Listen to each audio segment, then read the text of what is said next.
welcome to Sports Talk, a wrap-up of the spring sports season at East Brunswick High School. Hi, I'm Ken Saroka, and I'm joined in studio by Frank Noppenberger, the Supervisor of Athletics for the East Brunswick Public Schools. And Frank,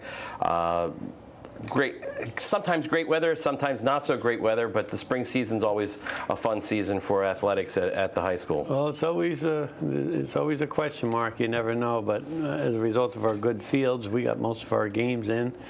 And it is an exciting time. I love the spring season. I love baseball, lacrosse. It's just and then it gets from cold weather to warm, and it is an exciting time. But before we get started, Ken, I want to thank you for everything you do to help with the promotion of our high school athletic program, and certainly thank you to TV3 and Dave and his crew for filming the games. It's just I've always said it's just a great keepsake for the kids, and they enjoy it. So on behalf of the coaches, parents, kids, thank you to you guys. Well, thank you, Frank. Baseball. A lot of news, though. We'll get to the team stuff first before we get to the most recent buzz with the baseball team. Baseball team didn't have overall a good season team-wise, but hope for the future? Better? Well, yeah, I think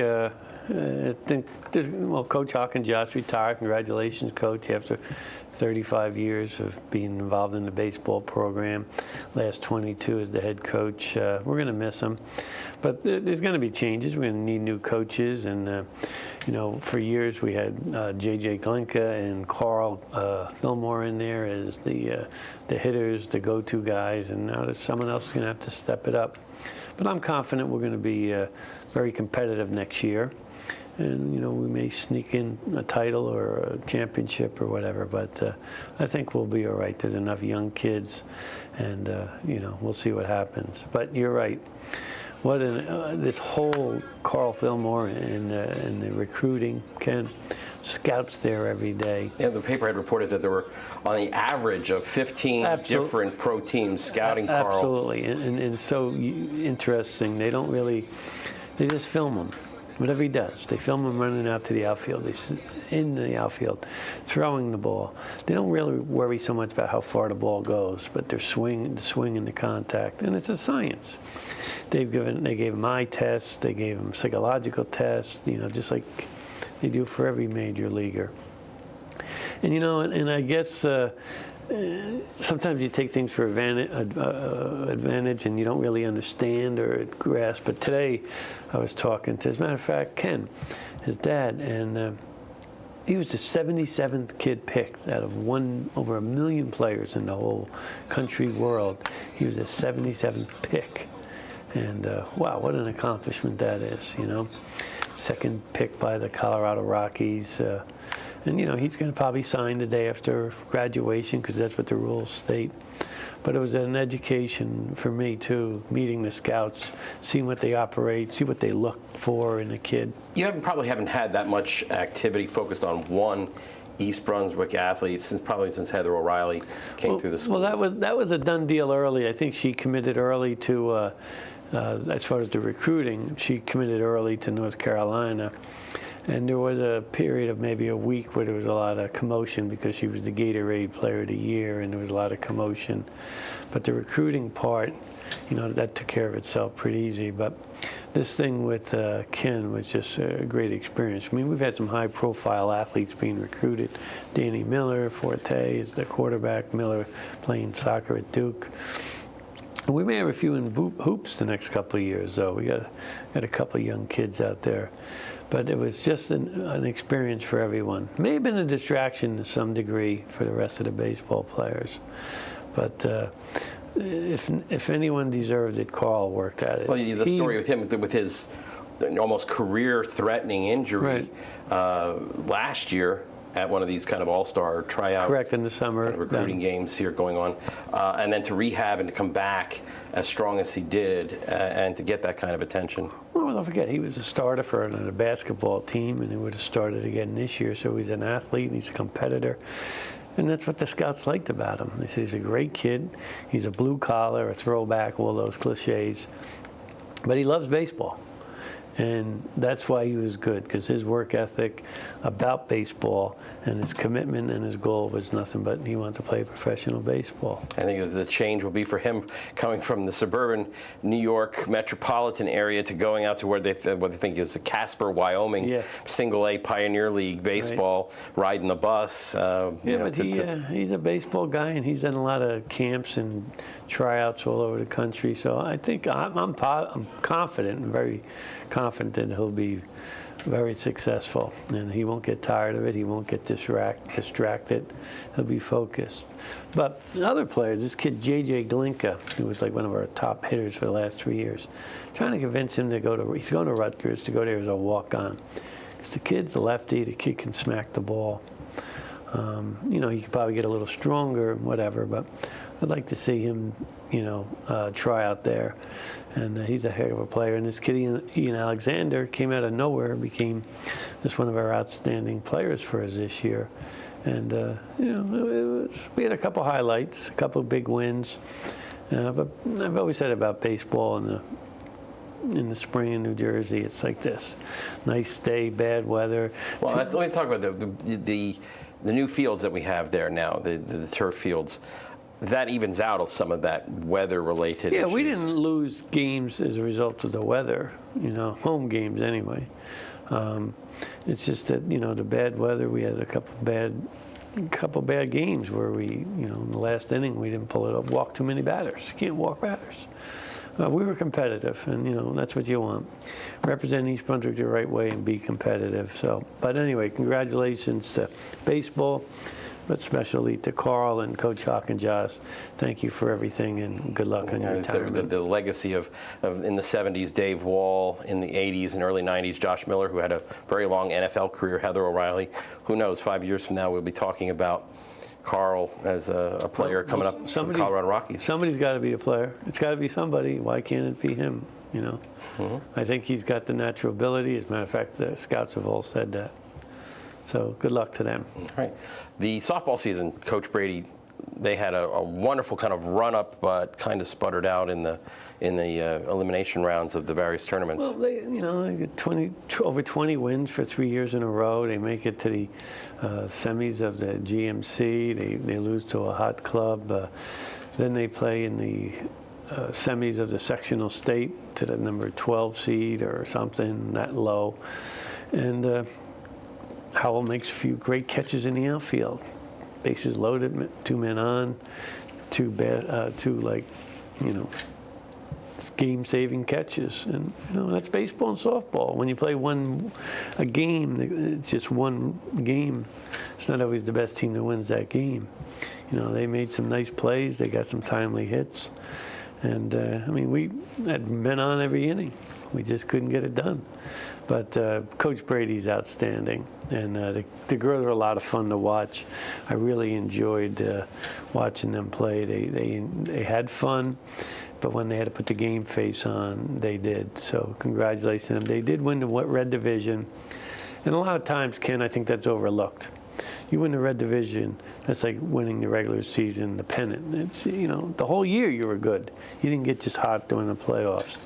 But girls like Dallas Austin, who's going to be probably an all-state catcher, Shannon Costello set the school record for home runs, and I think she had two walk-offs, as a matter of fact. Alexander Krantz did a great job for us, and they're exciting. They were exciting to watch. All right. Now we move on to boys tennis and Coach of course, Beth Ann, I can't forget our pitcher. Beth Ann, she's probably going to be an all-state pitcher, and she's back, and that's good. Okay. Boys tennis, Bill Pellegrino. But before we talk about the tennis, let's just say congratulations, Bill Pellegrino, 50 years at East Brunswick High School. Yeah, last night I was at an athletic banquet, and they were congratulating these coaches for 25 years and 30 years. And I leaned over to the guy next to me and said, we got a guy that's got 50. He goes, 50 seasons? That's a big deal. I said, no, 50 years. He goes, what do you mean 50 years? I said, 50 years of teaching and coaching. He's got to have close to 100, if not over 100 years of coaching seasons. between the tennis and the tennis, swimming. the swimming, he did both football. I think he was in football for a while. He did football. One year he was an 8th grade basketball coach. They're undefeated. And yeah, God bless Pell. He's done it all, and we just love him being around. They had an okay year. It was a down year considering, we take second in the division, take a third or fourth in the conference, and we call it an okay year. Other schools would take that. They'd love that. But our expectations are very high. But 3 outstanding young men, Mercedes, Wu, Arun Punjabi, and of course Alex Natassi, were big winners at their athletic banquet. So they continued that tradition. Okay, golf. And Coach Henning always makes reference to the fact that the first fan that comes out to watch them goes out to Tamarack or to wherever they're playing will be that first fan to ever watch a boys golf match. Kind of under the radar screen because of that. We don't see them around. You see the kids in school with their golf shirts on and their golf bags, but you don't. Yeah, it's tough, and the media doesn't give them a lot. But let me tell you, I have always said it on this show, what a great coach he is. So the boys golf, they come second in the division, and that's what Bo figured it. And he's got Drew Aggie is a great golfer, and Brian Lee is another great golfer. So now we go into the GMC tournament, which is at Forest Gate, and he's thinking like third, fourth. And he was right in it to the end. Took a second place, and they want to go from 9 holes to 18. And then, our kid, Brian Lee, took a second in the whole tournament, played a great round, just missed being a champion by 1 stroke, But that's Bo. He just gives the kids confidence, and he begs them to maintain their composure and not get too excited. And you got to do that in golf. And the interesting is in girls golf, Coach Mott has done the same. There's a steady improvement year by year of our girls golfers. Again, we took a second in the conference tournament. And no one wants to win as much as I do or we do, and Mott does, and Henning. But he was very satisfied with that second place win because it just showed improvement. And Brooke Quay, our MVP, as a matter of fact, she was the 4-time MVP. She's going to go to Carnegie Mellon, and she a 4.4 GPA. What a great kid. But with Brooke graduating, she set the tone for the rest of them. So Kara and Brooke Levine, hopefully they'll take up where she left off. You look at the coaches there. You have 2 basketball coaches who are really adept at teaching the game. And you got a sport here where you can't just simply pull out a bucket of balls and go out into the backyard or go out into the back of the athletic fields. Yeah, and but practice. we do. But isn't it something? Not everyone knows that these guys will go out and work with their kids one-on-one. I'm not sure if any schools, other coaches in the area do that, but they go out and they'll teach their kids one-on-one, and they'll give them skills, and they'll go to the driving range. See, it's most people think, it's great, you go out there and you just play golf with the kids all day. Well, that's a long day every time there's a match. You're getting home 7:30, 8 o'clock, and you're walking with the kids, and it's frustrating because they get down, and how frustrating golf is, and you've got to just be positive with those kids all the time. But I got to say, we teach. We're not just going out there and letting the kids play. Is that because most, if not, I don't want to say all, but I would say the majority of our head coaches are in our district. They teach in our district. They really do have something invested in East Brunswick. Well said. Invested is the thing. It's their kids. They take that pride in it because it's their kids, and they see them every day in the classroom. They see them in the hallway, and you're absolutely right. And I like that. They've got that interest and the pride. But they're great teachers. I mean, both of those guys are great teachers. They both teach phys ed. I both observe them, and when they're on, they're as good as anyone. But even Bill Pellegrino, 50 years a teacher in East Brunswick. Kevin McAvoy, a teacher in East Brunswick. Not just phys ed teachers, but other subject area teachers who are longtime East Brunswick teachers. Right. They love Mac. Is as many athletic events as anyone. He just loves coming to watch our athletes. And the kids see that. They like that. And guys like Mac and Pelly and Bo, they get the kids, they spread the pride in the school. Hey, I saw you last night playing. Good job at the game. Mac's always at the basketball games talking to the kids. And that's what we need more of, and we're working on that. Boys track?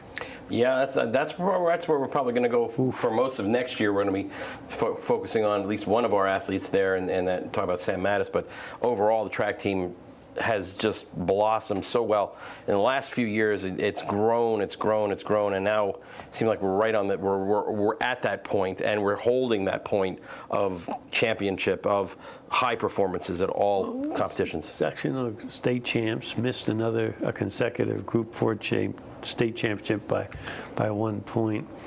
And we've had some state champions, and you got to have some good individuals. You know, you can have a solid team and win a lot of duels, but without Sam Mattis and maybe Julian, I'm not sure if we're going to, because you got to get those points at those. Like Sam's the best around. Yeah. He is the best discus thrower in the state, and maybe even the country. Definitely for his age in the country. He won Penn. He was a champion at Penn 2 years in a row. It's unheard of. And he's the nicest kid around. He's got a 4.5 GPA, 4.6. He'll score points in the state sectionals in the shot put. Although it is a team, and one of our kids, I think it was Urshel, talked about how every point counts. And it's true. Relays, you pick up a point here and there. I know Julian picked up a point in the long jump and helped us win the sectional. But there's no doubt about Sam Mattis, Leonard Robbins Lockhart, who's going to South Carolina as a sprinter. He's a state champion. And Julian, they were the keys in that 4x4 relay team. But it's exciting boys track team. So congratulations to Coach Hagan, who was also the GMC Coach of the Year. 7-1 record overall in the meets, plus all these individual tournaments and accolades there as well. Yeah, they've won quite a few individual meets, and it's still going on. Do you see the build-up now with college coaches coming by and taking a look at athletes like Leonard and like Sam and Julian? Sam Leonard's Julian's going to play football. We know that. He's going to play football, signed. That's a done deal. Sam, my bet he's going to Princeton. But the mail he gets every day, Florida, LSU, Stanford, the high-profile schools, they all know about him. And the mail comes to me, and I just put it in the coach's mailbox. So that's just coming to me. I can't imagine his emails and what he's getting at home. And but it's all about hard work with him and dedication. And if you want your son, your daughter to emulate someone, or have a role model, Sam Mattis, absolutely. Now, for him, maybe not the same kind of professional angle as with Carl, but yet, could you see him in the Olympics? Oh, well, I'm going to ask him that later on. What is your goal? What's your goal, Sam? And I'm telling you, he's going to say Olympic champion or world champion or something, because that's the way he thinks. He just wants to improve every day. He sets a goal, and his goal was to hold the junior record in the state this year. And one of his last throws, maybe the last throw, he got it at the Group 4 meet. He's just a focused individual, but he's also a kid. You see him in the hallway, he's a typical kid being goofy and silly, just like any other kid. And that's what you like to see. He is serious, but he knows how to be a kid also. And what a great person. Okay, as we move now to lacrosse, boys and girls lacrosse here had rather down years for East Brunswick, but it's again a learning process, a growing process with some of the underclassmen stepping up. I don't want to miss the girls' track. Okay, I'm sorry. I don't want to jump over that. Okay. Because let me tell you, they had a great year too. And Bianca Nifomorium,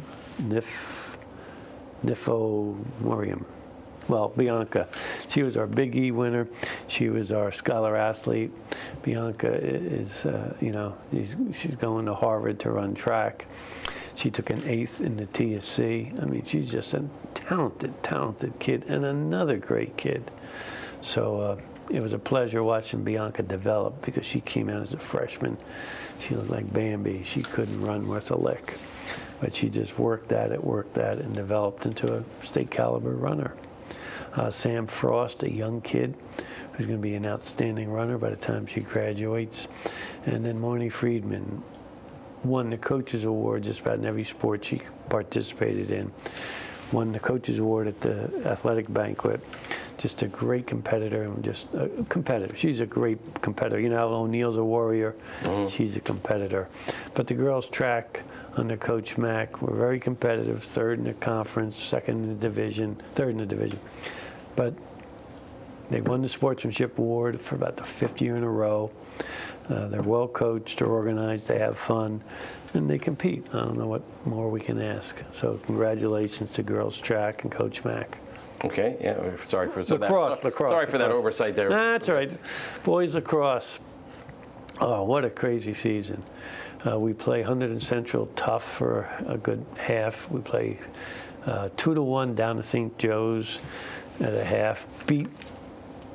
Beat Hillsborough, who was rated in the top 10 in the state at the time. We had a lot of this.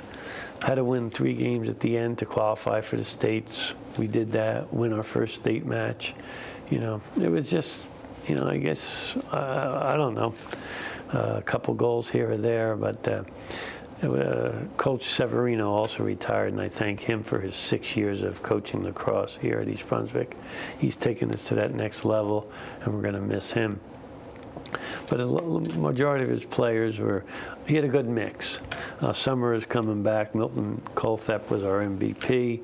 Kyle McSpadden, who was on this show a couple weeks ago or a month or so ago, he'll be back. And Matt Taco did a great job for us, just developed tremendously this year. He was our Coach's Award. Thought maybe they didn't reach the goals they wanted, but they were just beneath it, so congratulations to them. Are we still getting the feeder kind of program coming up from the Blackhawks and other programs? Ernie Fusco and Jimmy Wendell do a great job with the Blackhawks and their feeder system. And we got some plans to get some more numbers. There's about 150 kids in there. We'd like to double it, you know, get it at that level? Okay. Yeah. We'd like to double that or get close to it. And girls lacrosse, you know, because of Cindy Todoroff, she works with the girls lacrosse in the off season. We've got the numbers there for the girls, and we were young this year, and we took our lumps. But next year and the following year, I think we're going to be okay. Carissa Smith will be a junior next year. She was our outstanding sophomore athlete. She's just a great player. She was like all division this year. But Jessica Ferdinand, who was our MVP, was a great leader for us. And she's going to play field hockey out at East Stroudsburg. But she had a good year for us, and Nicole Villanueva was our most improved athlete.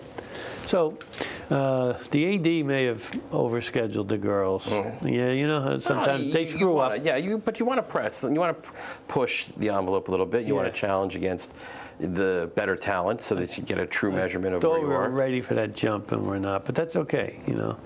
We tried. You know, we'll compete. We'll compete against anyone. We'll play anyone. You know, because we're not going to shy away. We're Group 4. We should be competitive. A couple games this year, maybe we weren't ready for them. And it wasn't about preparation or the girls not giving an effort. They just happened to be better skilled. Boys volleyball. Coach Rutz, probably top 2, maybe top 3 coaches in the state, teaches the game, and he gets that from Bo. Bo and Reggie tutored him, and you can see he's constantly teaching the game during practice. You know, he's got all kinds of lines and arrows and places to hit. We haven't had the good athletes, the super athletes, the last couple of years, but we competed with everyone. We'll be in the top 20, but we'll have like 8 or 9 losses because we played anybody anytime. Wish we could have won the division or a title, but you know, this year Piscataway was the team to beat. Now they're going to lose everybody, but we're going to still be competitive and we're still going to be competing. Piscataway may not be there, and it's the consistency that I like.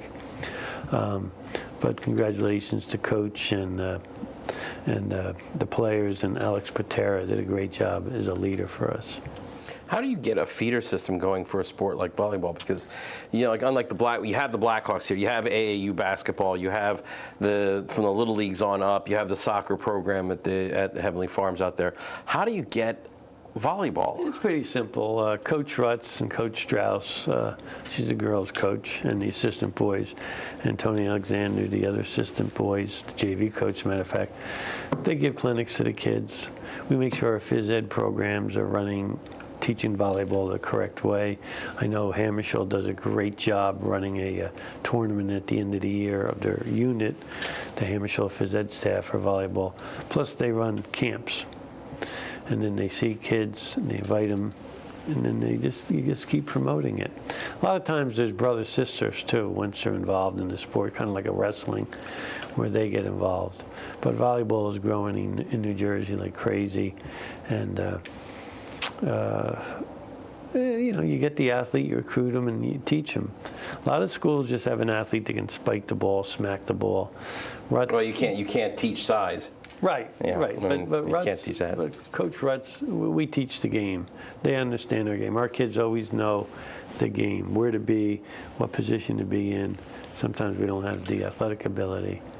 But, all you can ask is that they give their best, that they improve, that they compete, and, we're having fun. So I have no complaints about the spring season. All our coaches did a great job. Any particular athletes stand out for awards or anything from the boys' volleyball team? Natish Sood was our most improved, and I said Alex was our coach's award. And there was no outstanding athlete. As I said, Sood would be a all-conference type player, but there was no one exceptional. And that's the way Rutz does it. He was never really big on promoting one guy. He never has that superstar and just has everyone hit to him. Now, if he was 6'10", maybe we'd hit to him all the time.